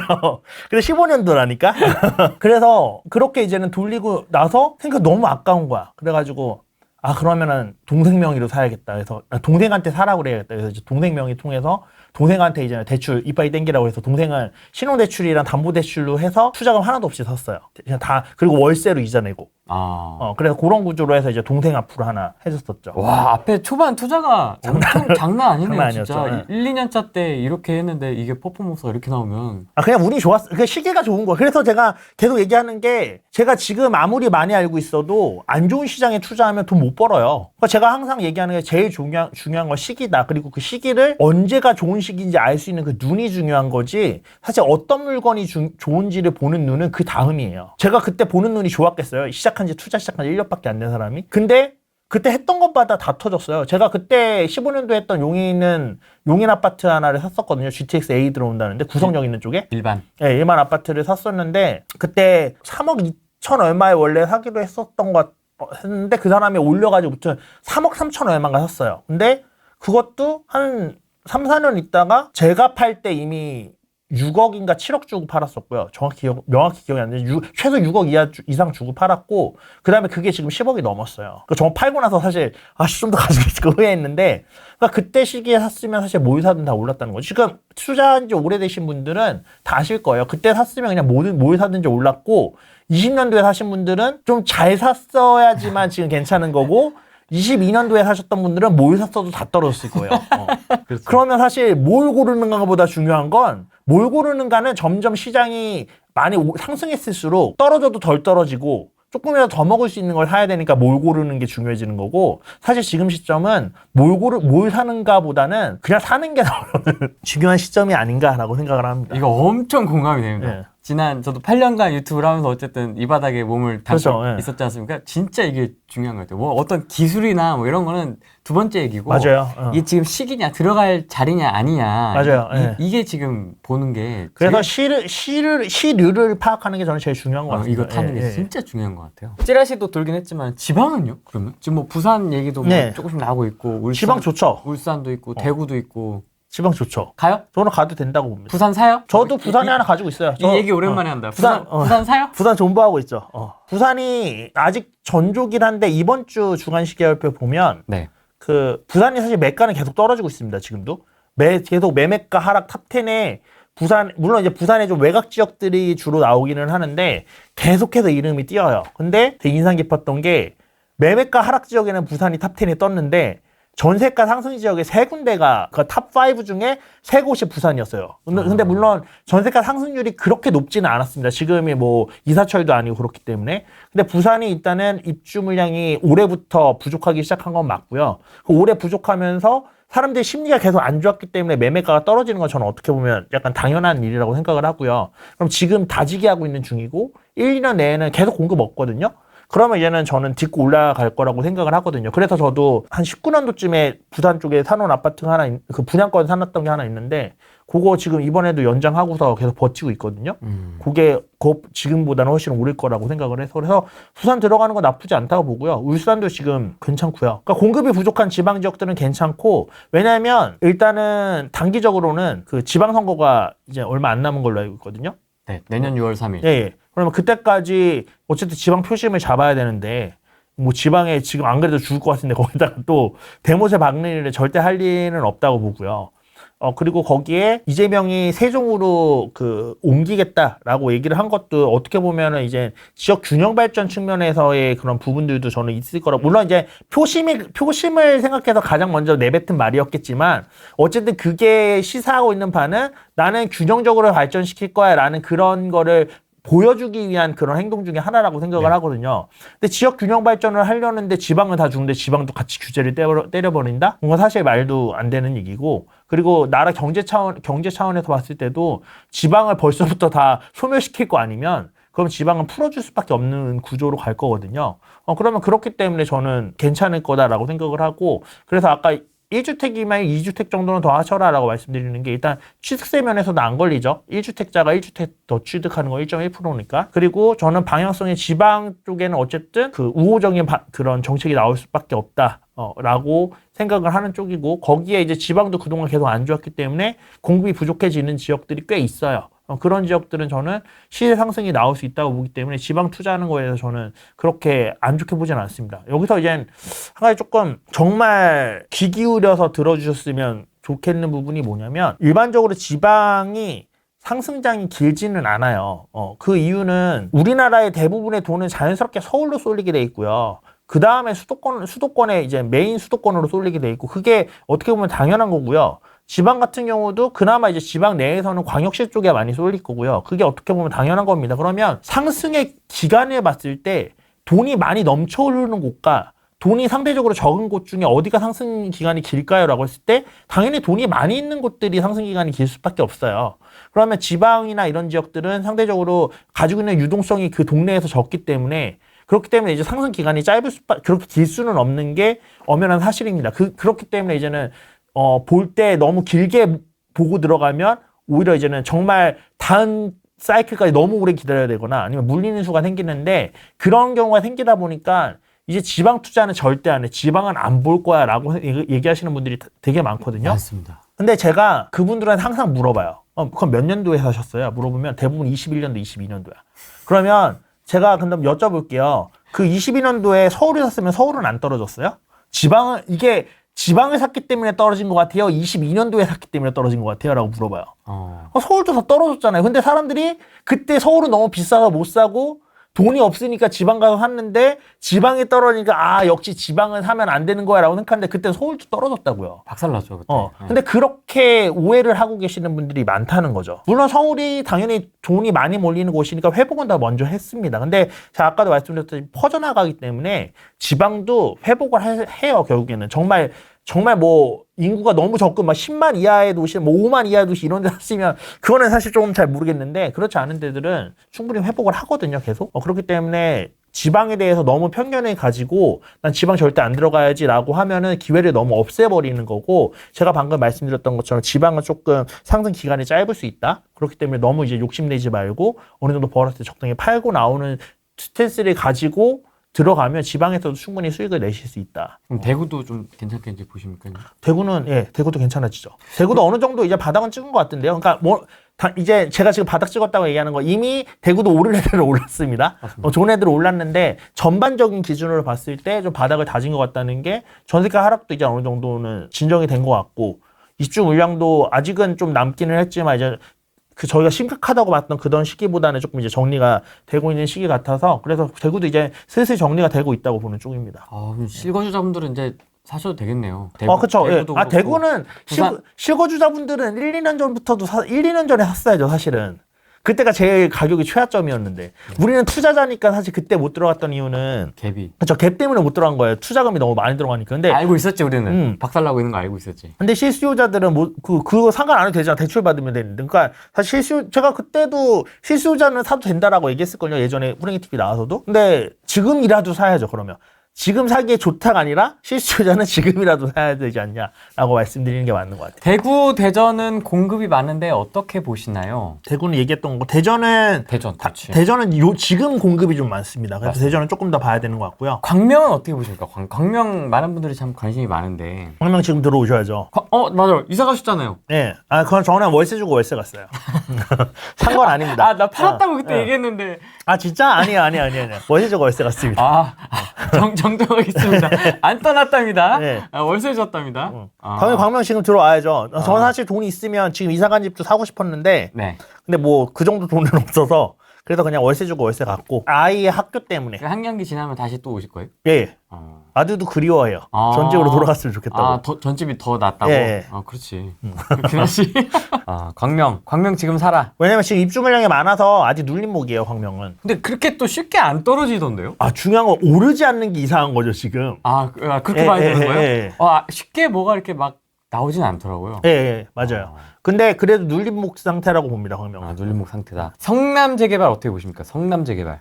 성남 재개발도 진짜 관심 많으시죠? 성남 재개발도 지금 해놓으시면 괜찮을 거라 봐요. 그러니까 제가 괜찮다고 말하는 거는 새로운 집에 입주하는 여부를 떠나서 중간에 팔 수 있는 가격을 수익을 꽤 남기고 팔 수 있는 기회가 분명히 올 거다라는 측면에서 성남 재개발 괜찮다고 봅니다. 천안은 지금 들어가야죠. 천안도 지금 들어가야죠. 천안도 지금 좀 정리되려면 시간이 조금 필요할 것 같아요. 거기도 불당 있고 구도심 있지 않습니까? 예, 들어가면 불당 들어가야죠. 평택, 고덕신도시. 평택은 천안보다 더 많이 기다려야 되지 않을까. 일단 평택은 삼성의 추이를 봐야 돼요. 삼성의. 예, 근데 삼성이 어떻게 거기 이제 다시 시작할지를 제가 뭐 삼성 내부 관계자를 아는 건 아니라서 네. 사실 평택은 뭐 시장 분위기나 이런 것도 있지만 삼성에서 이제는 다시 평택 쪽에 지금 이제 판에 벌리는 게 저는 제일 관건 중에 하나라고 봅니다. 지금 평택에 심각한 이유 중에 하나가 평택에 입주 물량이 많아서도 그렇지만 네. 삼성 공장들이 이제는 멈췄기 때문에 그런 부분들이 크거든요. 그래서 그 부분이 저는 좀 중요할 거라 보는데 그렇다고 뭐 평택이 그럼 앞으로 그 뭐 가망이 없는가라고 했을 때 그렇지는 않다고 보고요. 근데 지난 사이클을 봐도요. 평택이 오르기 시작한 건 20년도 정도부터였어요. 그러니까 수도권 상승이 14년도, 15년도부터 일어났는데 평택이 제대로 움직이기 시작한 건 20년도 정도부터였거든요. 그러니까 원래 평택은 오를 때 조금 뒷단에 오르는 지역이에요. 원래가. 그래서 지금 평택이 뭐 왜 평택이 언제 회복하냐라고 했을 때 저희가 마지막에 평택이 엄청 뜨겁고 가격이 올랐던 걸 기억하기 때문에 거의 뭐 다른 지역들이랑 동급으로 취급해서 얘네는 회복하는데 왜 평택은 회복 안 해? 이렇게 보셔서 그런 느낌이 드실 수도 있는데 원래 과거 사이클 때도 평택은 조금 늦게 반응이 오는 지역이었습니다. 그래서 그런 부분 때문에도 평택이 조금 더 기다려야 되는 부분들이 있지만 거기에 평택을 지금 뜨겁게 만들었던 삼성의 공장 자체가 지금 멈춰있는 상태이기 때문에 그것까지 이제 감안해서 좀 보실 필요는 있다. 근데 어쨌든 삼성이 뭐 망할 수는 없고 망하게 정부에서 두지도 않을 거고 그러면 그렇게 둔다고 하면 결국 평택 공장을 다시 돌아갈 거고 그러면은 이제 평택 쪽에도 다시 한번 가지고 있으신 분들한테는 매도할 수 있는 타이밍에 올 거다라고 생각이 들고요. 아, 좋습니다. 원주. 강원도 진짜 오랜만에 얘기 나온다. 원주는 사실 제가 자세히 보고 있는 지역은 아니라서 코멘트를 좀 섣불리 드리기는 조금 어려울 것 같은데 근데 최근에 제가 듣기로는 그 마피됐던 분양권들도 지금 이제 더 이상 입주가 없으니까 뿔피로 돌아섰다고 들었거든요. 그러니까 원주 쪽에 재개발 재건축 투자하신 분들은 아직 지금 손해 구간이고 매도도 안 되고 그래서 물려 계세요. 원주의 재개발 재건축까지도 한참 유행했었잖아요. 맞습니다. 단계 주공이었나?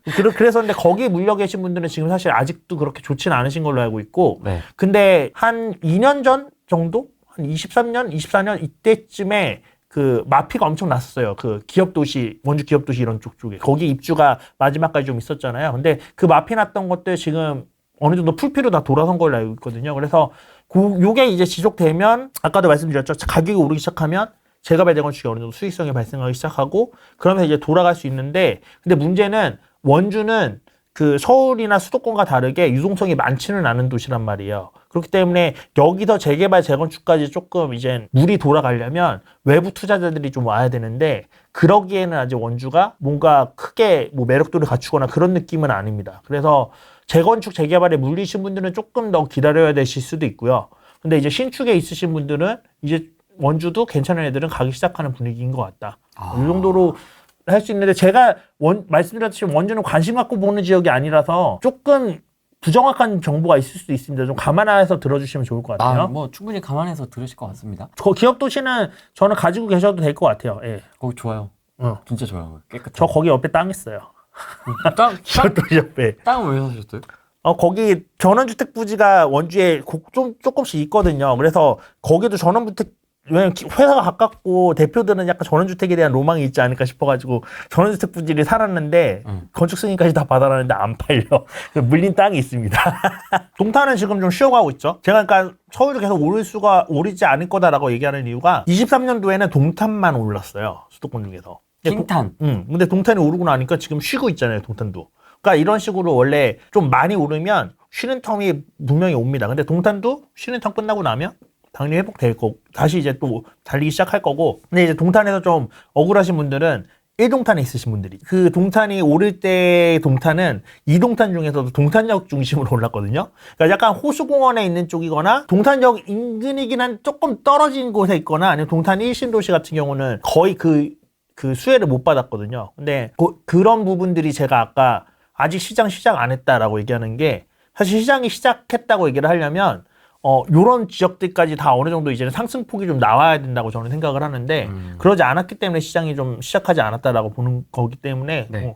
지금 뭐 굳이 그거를 팔고 뭐 동탄이 이제 더 이상 안 오를 거다 이런 거는 아니기 때문에 가져가시는 거 저 나쁘지 않다고 보고, 당연히 그 얘기는 매수를 하는 것도 나쁘지 않게 본다는 거죠. 다만 그 동탄역 인근은 조금 이제 그 중에서는 제일 먼저 치고 올라갔잖아요. 지금 좀 쉬는 주기긴 하지만. 그래서 주변이랑 좀 가치 판단을 하고 매수 결정하실 필요가 있는데, 저는 개인적으로 좀 비싸도 그래도 동탄역 역세권에 있는 거를 사는 게 낫다고 봅니다. 예를 들면 뭐 동탄역 역세권에 있는 게 A 아파트고 호수공원에 있는 게 B 아파트라고 했을 때 둘의 가격 차이가 원래 뭐 3억 정도였는데 지금은 뭐 4억 정도로 벌어졌다. 근데 요 정도 차이면 저는 그래도 동탄역 쪽에 있는 거를 조금 더 주고 사도 괜찮다고 보는 쪽입니다. 역을 좀 더 가치를 두시는 거예요? 그쪽이 계속 메인이 될 수밖에 저는 없다고 봐요. 네. 그러니까 올라가는 거 올라가겠지만 그 동탄 중에서 어디를 제일 선호할 것이나 나오실 때 동탄 1은 일단은 이제는 좀 밀려날 거고요.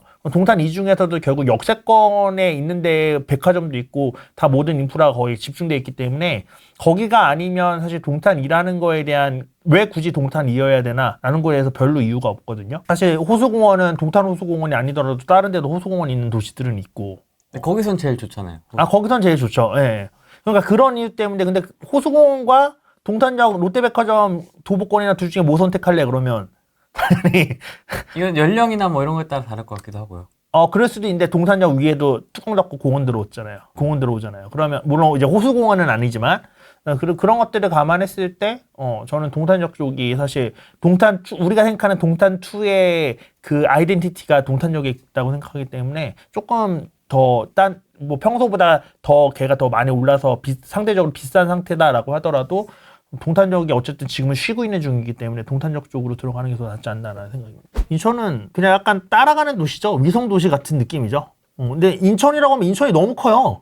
송도부터. 송도도 있고 뭐 검단도 있고 청라도 있고 또 오면 부평도 있고 이게 거기마다 다 다르거든요. 계양도 있고 뭐 이런 데 다 달라서 뭐 미추홀도 그렇고 인천이라고 물어보면 이게 얘기가 되게 애매합니다. 인천은 사실 구별로 해석을 해줘야 되는 느낌. 뭐 부평 주안, 그다음에 뭐 청라, 송도 뭐 이 정도로. 인천이 지금 원래 이제 검단 들어오기 전에는 송도와 청라가 이제 쌍두마차였는데 송도는 여전히 남겠지만 청라는 검단 쪽에 그 지위를 넘겨줄 가능성이 높다고 보는 쪽이거든요.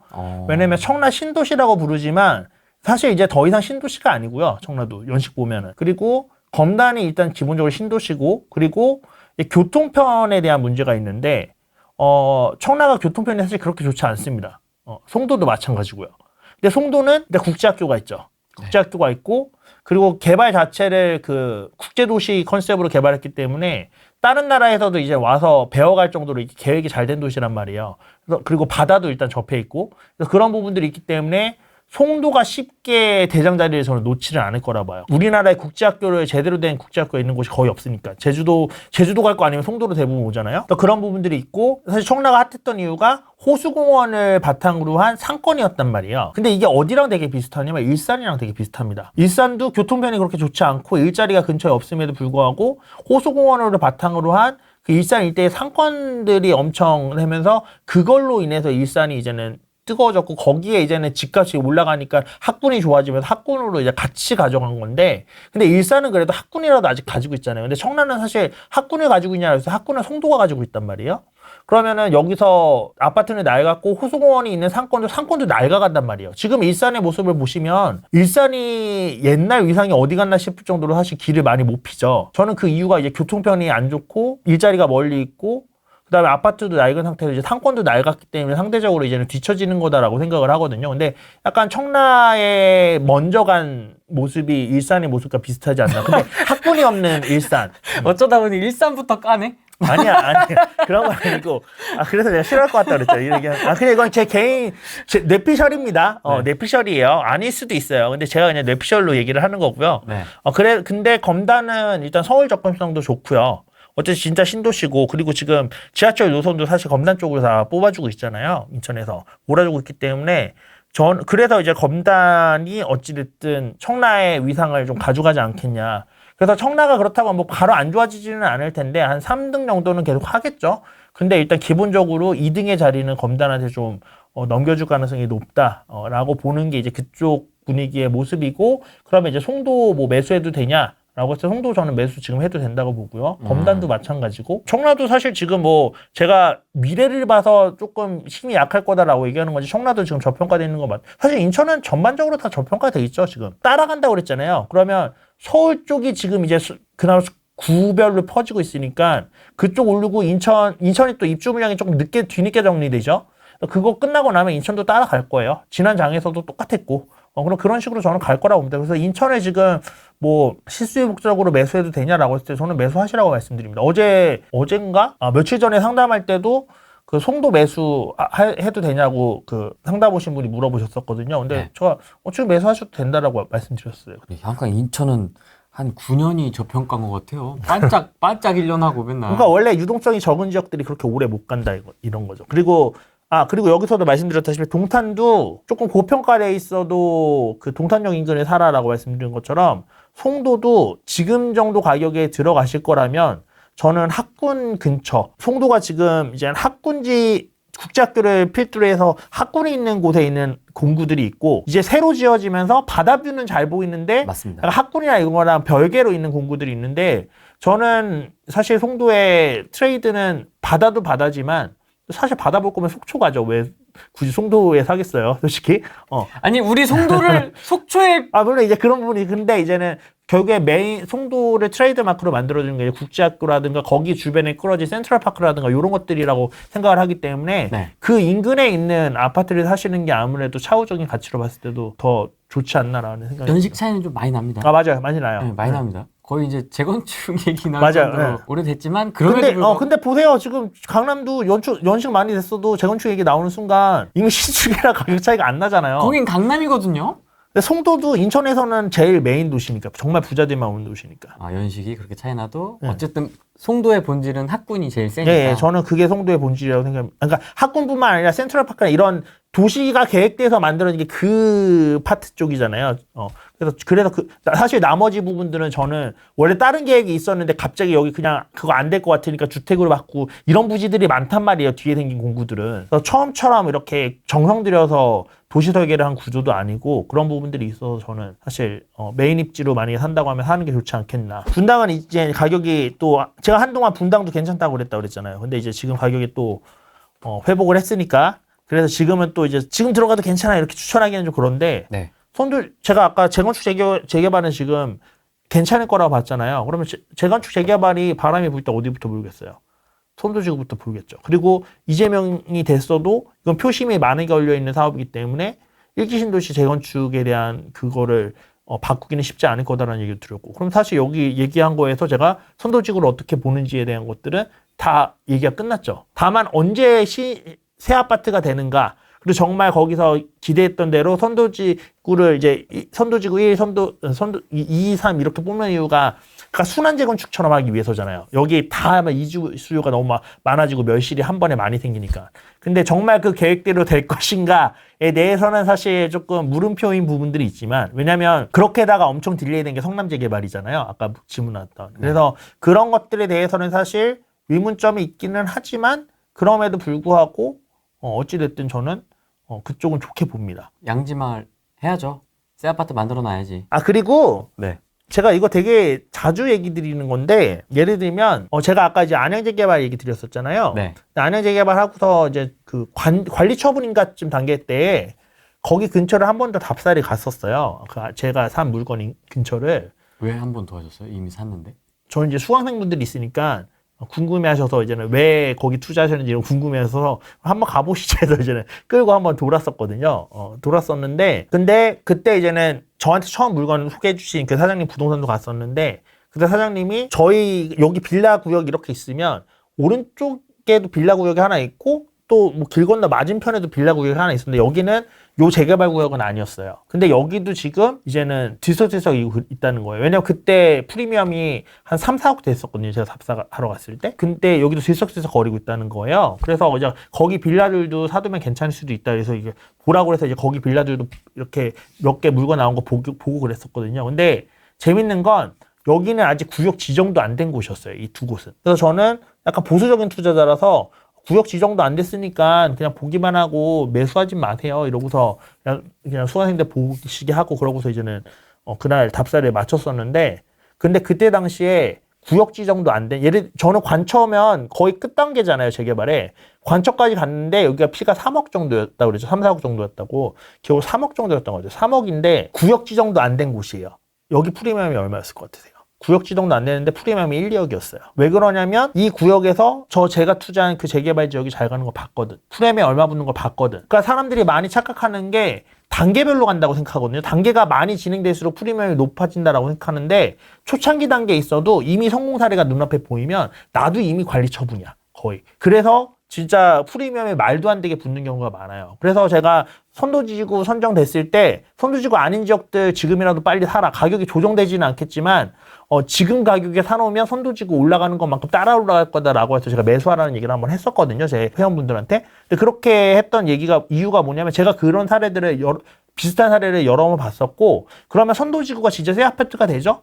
그럼 나는 선도지구도 아니고 못도 아니야 지금. 근데 저거 보면 나도 저렇게 될 것 같거든. 그럼 사람들은 야 우리도 지금이라도 재건축하자고 해서 뭐 조합 설립하고 해서 만듭시다. 그래서 추진위원회 설립 비스무리하게 되죠? 그럼 이미 저 프리미엄만큼은 안 되겠지만 프리미엄을 따라가기 시작한다고요. 그러면은 제가 계속 지금 재건축 재개발을 추천하면서 말씀드리는 게 새 아파트 입주는 모르겠지만 돈 벌고 나오실 수 있는 매도 타이밍은 분명히 나올 거예요 라고 얘기 드리는 게 이런 구조로 흘러가기 때문에 그런 거예요. 내년에 8년 주임사가 많이 풀릴 텐데 이 물건들이 시장의 공급 물량으로 영향을 주지 않을까요? 선생님의 의견이 궁금합니다. 8년 주임사 매도하시겠어요? 8년 주임사 낼 정도면 공부를 좀 하신 분들이고 8년 동안 시장에 있으셨던 분들이거든요. 저라면 매도 안 할 것 같은데. 내년에 판다? 글쎄요. 네, 8년을 묵혀왔는데 저는 매도 안 할 것 같거든요. 더 꽃이 필 것 같은데. 어차피 세제택은 다 받은 상태고. 상황에 따라 다르겠지만. 게다가 더 중요한 거는 그동안 5%씩밖에 못 올려받았잖아, 전세가를. 그래서 전세가 올려받기만 해도 몇 억이 들어올 텐데. 그걸로 사겠다. 그래서 저는 굳이 매도할까 싶은 생각은 있습니다. 규제는 어떻게 보시나요? 곧 규제 지역 확대한다. 아마 편집본 올라갈 때쯤에는 아마 저는 확대될 거라 봐요. 추가 규제가 있을 겁니다, 아마. 규제 지역은 확대될 거라고 봐요. 이제 또 퍼져나가는 겁니까? 그러면 말씀드렸다시피 길이 확실해진다니까 우리가 뭘 해야 될지. 이렇게 지금 막는 거잖아요. 막은 거지, 이렇게 막은 거지, 이렇게. 사실 퍼질 거는 언젠가 퍼질 거긴 하지만 제가 정부의 정책이 좀 더 빠르고 늦고 이렇게 만든다고 그랬잖아요. 그러면은 토어제를 다시 걸지 않았으면 성동구나 이런 데가 오르는 게 조금 더 늦게 올랐을 수도 있어요. 근데 어쨌든 뭐 토어제 걸고도 그 효과가 되게 미미한 것 같긴 하지만 토어제 걸고 나니까 주변으로 이제는 실거주 안 할 사람들은 퍼져나가기 시작한 거잖아요. 그것도 어떻게 보면 토어제라는 도로 여기 딱 놓으니까 옆으로 갈 게 명확했던 거고 그러면 거기다 미리 토어제 다시 재발표 나는 순간 샀어야지. 그러면 지금 이미 수익 꽤 났을 거거든요. 마찬가지예요. 조정지역 했으면 그 지역을 보던 사람들 중에 못 보던 사람들은 다른 지역 옆으로 가겠죠. 그래서 저는 이제 뭐 15억 이상 만약에 뭐 대출 규제가 걸린다. 그러면 15억 이상을 살려고 대출을 받아 살려고 했던 사람들은 이제 뭘 볼까를 생각해야 되는 거죠. 그럼 여기를 막았으니까 그 물길이 어디로 흐를까를 생각을 해야 되는 거죠. 어디로 가요? 15억 막으면? 15억 이하로 가겠죠. 이상을 못 살 거 아니야. 그럼 그 밑에 쪽으로 이제 그 자금들이 쏠릴 거고 아니면 기다리는 전세가 오히려 올라갈 수도 있고. 왜냐면 야 15억 이하 거 사느니 그냥 나는 전세 살래 이럴 수도 있잖아요. 사실은. 그 정도 눈높이에 있던 사람들이면. 하지만 취득세가 아직 안 풀렸는데 네. 다주택자를 기대하고 얘기하는 게 아닙니다. 저희는 마인드가 항상 그쪽이라서 실수요자들의 움직임을 기반으로 말씀을 드리는 그렇죠. 거예요. 그게 맞죠. 네. 그게 맞죠. 실수요자 기반으로. 사실 매도를 하냐 마냐의 판단 기준은요. 싸냐 비싸냐예요. 그러니까 예를 들면 뭐 분양을 청약 당첨이 됐다고 잘한 게 아니라 10억짜리 동네에서 7억의 청약 당첨이 돼야지 잘한 거고 10억짜리 동네에서 11억짜리 청약 당첨이 되면 이거 너 그 청약을 왜 했냐 이거잖아요. 똑같이 청약으로 똑같은 아파트를 받은 건데 그 주변 시세 대비 이게 비싸냐 싸냐에 따라서 사실은 결정 나는 거거든요. 근데 지금은 이제 주변 시세보다는 우리 지역이 지금 상승을 했냐 이번 상승장에 올해 있었던 이제는 메인 입지들의 상승에 편입해서 상승을 했냐 요거에 따른 건데 지금 자양이면은 아마 어느 정도 상승이 있으셨지 않았나 싶기는 하거든요. 자양동 정도면 좀 어느 정도 따라갔을 그날만의 입지라서 그래서 좀 따라갔지 않았나 싶기는 한데 이 상태에서 더 오를 것인가 더 안 오를 것인가에 대한 판단인데 저는 저 정도 입지면 이걸 팔고 딴 데로 갈 것도 아니잖아요. 그러면 왜 파시냐? 왜냐면 저는 지금 아직 상승장이 본격적으로 안 시작했다고 말씀드렸죠. 본격적으로 시작하지 않았는데 이걸 팔고 딴 데로 갈 여력이 있지도 않은데 이거를 팔면 왜 팔아야 되는 거지라는 생각이 저는 사실 제일 먼저 들거든요. 그냥 보유하시는 게 맞죠. 보유하시는 게 맞고 그리고 아마 지금 이거를 질문하시는 이유는 이걸 팔고 조금이라도 더 벌 수 있는 물건을 찾아갈 수 있는 방법이 있을까요가 궁금하실 거예요. 근데 맞습니다. 그걸 맞출 수 있는 전문가는 아무도 없습니다. 그걸 맞출 수 있다면 그건 저는 사기꾼이라고 봐요. 그거는. 대부분 강사들이 그냥 강의 팔아먹으려고 그거 맞출 수 있다고 얘기를 하는 거죠. 사실 A, B, C, D 아파트 중에 누가 제일 많이 오를 거야? 이거 10번 물어봐서 7, 8번 이상 맞추는 사람도 없을 거라고 저는 봐요. 그냥 오를지 안 오를지가 중요한 거고, 지금 한양극동 같은 경우는 시장의 전체 상황이나 아니면 지금 그 지역이 회복한 정도를 봤을 때 다른 데만 지금 많이 간 애들만큼 회복한 것도 아니고 시장도 이제 크게 상승하지 않은 시기이기 때문에 그렇기 때문에 이제는 가져가면 당연히 가격 상승이 있을 거다라고 얘기를 하는 거지, 사실 이 자양극동 한양이 뭐 다른 지역들보다 1등으로 제일 많이 오를 거야 이거는 저도 알 수가 없습니다. 그걸 물으셨던 거라면 저는 그거에 대해서는 답변해 드릴 수가 없어요. 현재 기준으로 저평가되어 있는지 여부는 사실 다른 아파트랑 비교해서 뭐 데이터를 좀 보면 얘기해 드릴 수는 있는데 네. 그렇다고 해서 얘가 뭐 서울에 있는 어느 아파트보다 많이 상승할 겁니다 이렇게 답변 드릴 수는 저는 없어요. 유동성은 계속 늘어나고 있는데 유동성이 늘어날 때 늘어나는 거의 대부분은 부자들한테 먼저 간다. 왜냐하면 전 세계적으로 봐도 상위 10%가 전 세계 부의 80몇 %인가를 가지고 있어요. 근데 그게 대부분의 나라에서 구조가 비슷해요. 그러면은 이 유동성이 똑같이 뭐 10%씩 늘어난다라고 했을 때 1억씩 가지고 있는 우리들은 1,000만 원 늘어난 거예요. 고작. 그러면 내 자산이 1억 1,000이 됐어.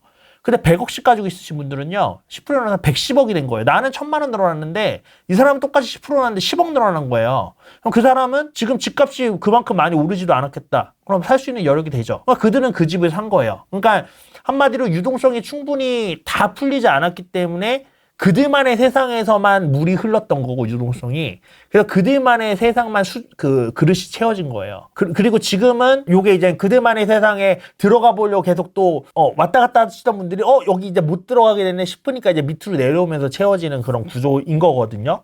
그렇기 때문에, 그때도 물이 안 흘렀다, 안 퍼져나갔다가 아니라 그냥 거기에만 물이 있었기 때문에 거기 내에서 퍼져나갔던 거고, 근데 그게 이제는 조금씩 그로부터도 지금 벌써 1년 정도 지났으니까 유동성이 더 쌓였으니까 좀 더 넓게 퍼지고 있는 거다라고 보시는 게 맞는 것 같아요. 지금 만약에 그 관점으로 보면 파주도 지금 뭐 물길이 끊겼잖아요. 평택도 물길이 끊겼잖아요. 라고 얘기를 할 수 있는데, 제가 평택이나 평택 쪽으로도 결국에는 흘러갈 거다라고 계속 얘기를 드렸었고, 그거는 결국 이제는 물이 계속 위에서부터 흘러서, 위가 이제는 제일 비싼 데가 위잖아요. 위에서부터 흘러서 밑으로 내려가는 거잖아요. 아직 여기 안 닿은 거죠. 물이 안 흐르는 게 아니라. 저는 이미 집을 사면 일단 12%부터 내고 집을 사야 되는 상황이라 그래서 움직이기 조금 힘든 부분들도 있고요. 그래서 요 근래 부동산을 매수한 건 없고요. 만약에 요 아파트건이 좀 오피스건이 문제가 좀 해결이 된다. 그러면 이제 시드는 있으니까 그걸로 저는 지방의 공시지가 2억 이하짜리 취득세건 1.1로 되니까 그거 경매 돌리는 걸로 좀 생각을 해보고 있습니다. 아, 경매 얘기하시니까 갑자기 생각났는데 그건 어떻게 보세요? 매매 사업자로 단타 치는 건 어떻게 보세요? 매매 사업자 단타 치는 거 괜찮아요. 좋은데 이제 계속 말씀드리지만 제가 이번에 아니라 한 달 전쯤에 경매 강의 모집을 했었거든요. 제가 강사는 아니고 다른 강사님 모셔가지고 이제 경매 강의를 모집을 했었는데, 그분도 매매 사업자로 단타 치는 걸 가르치시는데, 제가 그분을 모신 이유는 뭐냐면, 사실 경매 이론은 거의 다 비슷비슷해요. 뭐 엄청 특별한 것도 없고. 근데 그분을 모신 이유는 그분은 남들이 안 보는 물건을 보실 줄 알아요. 결국 모든 거에 돈 버는 건 남들이 안 보는 거를 내가 들어가서 팔면 되는 거거든요. 예를 들면 대부분 경매한다고 그러면 아파트 보고 좋은 아파트 보고 남들 다 들어가는 거 보고 막 이런단 말이에요. 네. 근데 그분은 그냥 빌라 들어가고 뭐 이러는데 단독낙찰 받고 빌라에서 5천만 원씩 남겨서 팔고 그래요. 수도권 외곽 아파트 대형. 그런 거 보시고. 맞아요. 특이하더라고요. 그래서 그런 것들 보셔서 수익이 나는, 왜냐면 그게 안 보거든요, 남들이. 근데 그런 것도 싸게만 받으면 수익이 남고 팔린다는 거죠. 그러니까 그런 식으로 보는 눈을 계속 길러가야지 매매 사업자도 의미가 있는 거지. 제가 아까 말씀드렸다시피 사실 스킬이나 이런 것보다 제일 중요한 게 시기이고, 시기만큼 또 중요한 게 투자에 대한 마인드예요. 이 투자에 대한 마인드는 기본적으로 경쟁이 없는 곳에 간다라는 게 이제 투자에 대한 마인드고, 그래서 얼마 전에 미장도 엄청 많이 떨어졌었잖아요. 네. 한 2달 됐나요? 그때쯤에 저도 들어갔거든요. 그래서 며칠 만에 50% 가까이 먹고 나왔어요.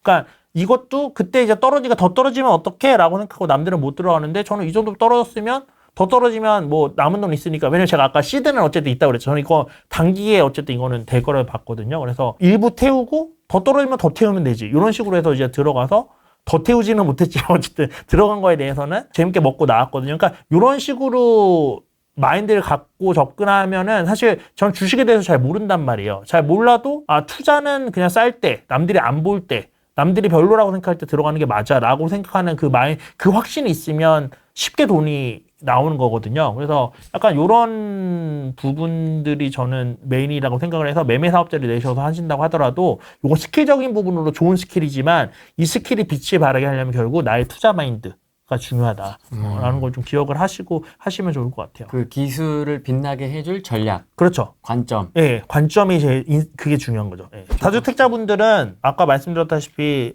만약에 내가 정말 속가낼 물건이 없이 가지고 있는 것들이 다 괜찮다 어느 정도. 네. 그러면은 지금 상황에서는 버틸 수 있게 현금 흐름을 어떻게든 만드는 거를 좀 생각을 해보시면 좋을 것 같고요. 그러면 뭐 이렇게만 얘기하면 너무 뜬구름 잡는 얘기라서 뭐 현금 흐름을 어떻게 만들어 월급을 늘릴 수 있는 것도 아니고 뭐 이렇게 얘기하실 수 있는데 사실 이제 현금 흐름을 늘릴 수 있는 방법이 생각보다 많아요. 그러니까 이거를 저는 이제 알을 깨고 나왔냐 못 나왔냐 요거라고 생각을 하는데 알을 깨고 나오기 전에는 사실 안이 정부의 세상이잖아요. 근데 알을 깨고 나오면 야 세상에 이렇게 늘려봤어 이렇게 보이거든요. 근데 그 알을 못 깨는 건 사실 여러분들의 문제는 아니고 저희가 그렇게만 알 안에서만 교육을 받았기 때문에 알 안쪽의 세상만 보는 거예요.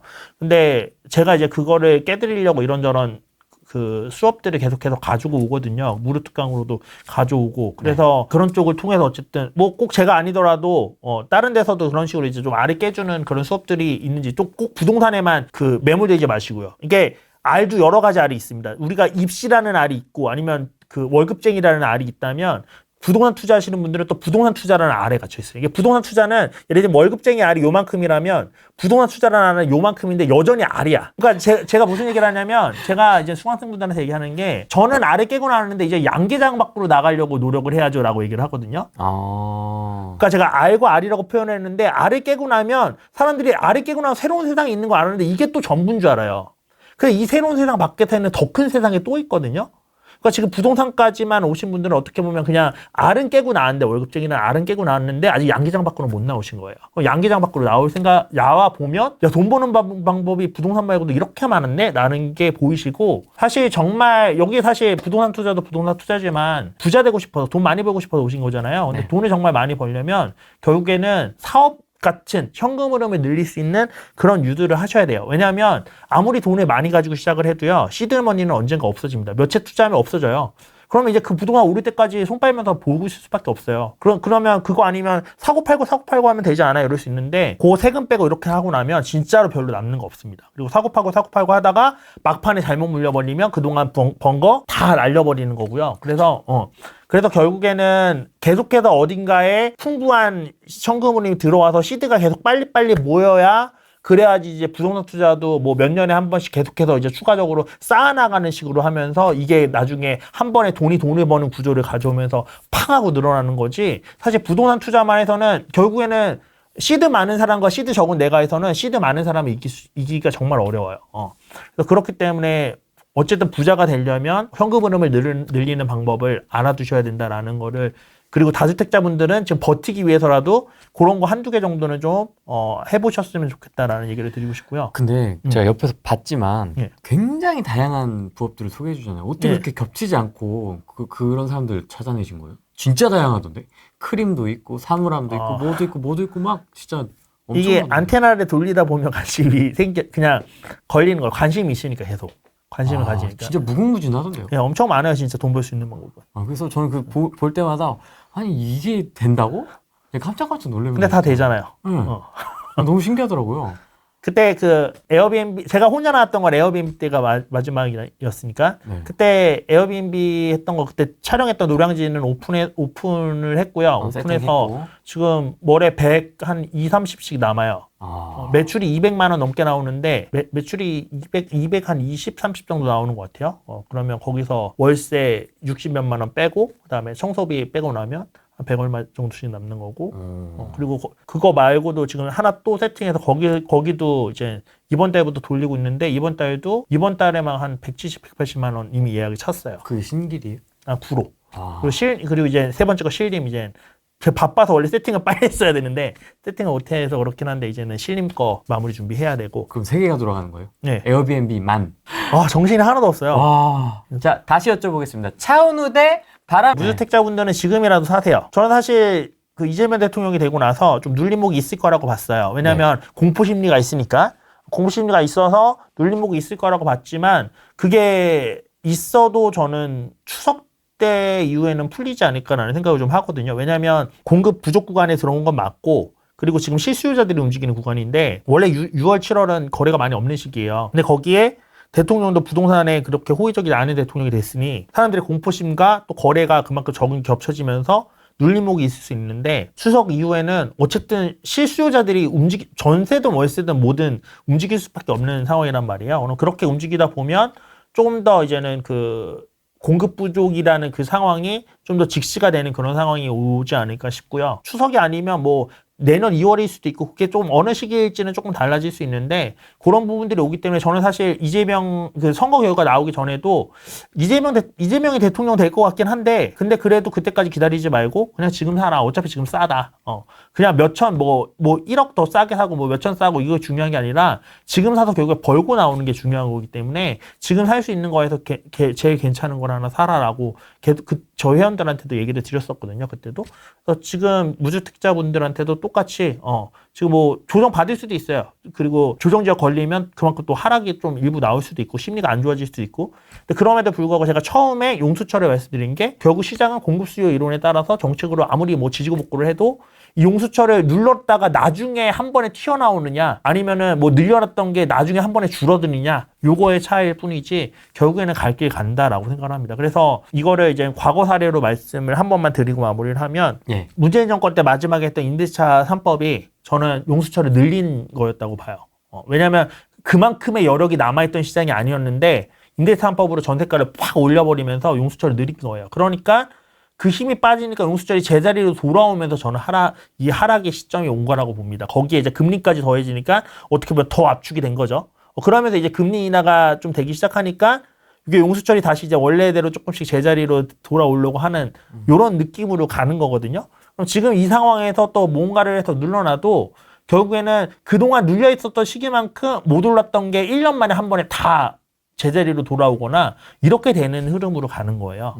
그렇기 때문에 무주택자분들은 지금 사실 아까도 말씀드렸지만 몇천 1억을 더 벌 수 있는 아파트를 찾고 그런 시기를 찾고 이런 걸 할 수 있는 건 신이 아니면 못해요. 사실 어떤 변수가 터질지 모르고 어떤 정책이 나올지 모르고 그렇기 때문에 뭐 지금 시기에 사면 다른 때보다 1억을 더 벌 수 있습니다. 이런 거 아무도 장담을 못합니다. 근데 확실히 말씀드릴 수 있는 건 지금 시기가 싸다는 거고요. 시장이 아직 본격적인 시작을 안 했다는 거예요. 그러면 지금 사시는 게 저는 제일 현명한 현실적인 판단이지 않나라고 생각합니다. 장난 아니겠다. 그렇죠. 그럼요. 지난장에도 대부분 다 2배씩은 올랐잖아요. 맞습니다. 최소. 네. 근데 지금 뭐 그 정도도 안 됐는데 이제 시장이 또 하락할 거다라고 하는 건 저는 너무 시기상조라고 생각합니다. 이제는 거의 하락 얘기가 쏙 들어가는 거. 네, 그렇죠. 일부 전문가들 빼고는 진짜 다 일부 전문가라고 해야 되나요, 여러분들? 인플루언서? 네, 일부 인플루언서 빼고는 거의 다 이제 얘기를 하시는 것 같아요. 오늘 여기까지 하겠습니다. 예, 고생하셨습니다. 네, 고맙습니다. 다음에 또 봬요. 네, 고맙습니다.